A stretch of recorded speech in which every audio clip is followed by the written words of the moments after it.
Elle nous poursuit depuis l'enfance, la note, pour le pire et pour le meilleur.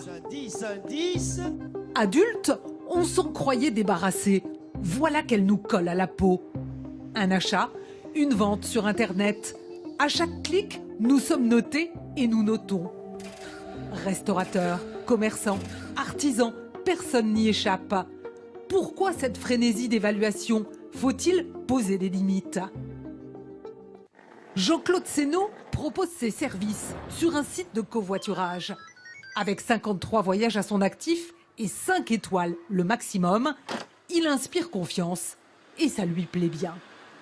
Je serais très déçu si j'avais une mauvaise note. Donc je roule normalement en faisant attention à tous les éléments qui font que j'ai une bonne note. Voici celle qui va partager son voyage. 5 étoiles elle aussi. Vous êtes d'accord, bon bah à tout de suite. Aurait-elle accepté de passer 4 heures en voiture avec un inconnu si le conducteur n'avait pas été noté? Pas sûr. Oui, c'est pas le premier critère, mais c'est vrai que ça met en confiance. Vous avez besoin de vous arrêter, on s'arrête. Non, mais c'est vous qui conduisez, donc c'est à vous. À l'issue du voyage, ils se noteront l'un l'autre.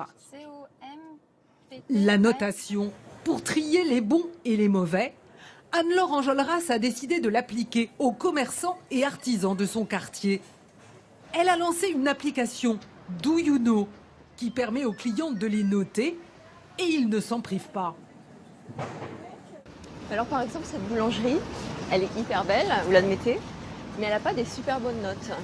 Ils ont 7,6. Il y a beaucoup d'avis qui disent que les pâtisseries sont pas très bonnes, les viennoiseries sont pas très bonnes. Nous avons demandé à un des commerçants pas très bien noté ce qu'il en pense. Une boulangerie qui ne serait pas très accueillante. Est-ce que ça vous touche, vous? Moi, je ne sois pas concernée. Oui. Mais on a beaucoup d'apprentis. C'est pas évident.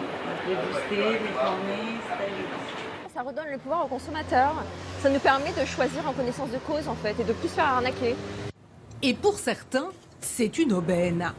Franck Taillev est plombier, noté 9,7 sur 10 sur l'application. Depuis, sa vie a changé. Bonjour. Ce jour-là, il intervient chez un client pour remplacer un WC. Coût de l'intervention, 400 €. Quand il a vu ses notes, le client n'a pas hésité. Il y avait beaucoup de personnes qui disaient qu'il était hyper professionnel, qu'il était hyper sympathique, et puis il avait une tête sympa sur sa photo. Pour Franck Tailleb, être noté, c'est devenu un moteur. Ça a tout changé.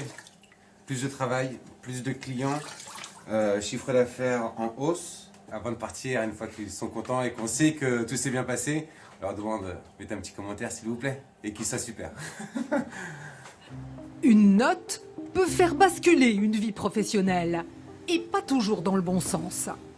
Certains chauffeurs de VTC en ont fait les frais. Lazare Farès est un des chauffeurs les mieux notés de chez Uber. Mais il le sait, si sa note baisse, il a du souci à se faire. C'est radical, vous savez, il n'y a pas à tergiverser. Vous atteignez une note de 4,3, vous êtes désactivé sur l'application. De ce fait, vous cherchez un autre travail. La suspension peut être temporaire ou définitive. À chaque course, lui aussi doit noter ses clients. Un passager trop mal noté risque d'avoir plus de mal à trouver un véhicule. Combien vous allez me mettre? Je vais vous mettre 5. Pourquoi ce besoin de noter? Comment en sommes-nous arrivés là? Autrefois, dans les sociétés traditionnelles, chacun avait sa place, sa réputation, flatteuse, parfois cruelle. Notre monde moderne manquerait-il de ces repères?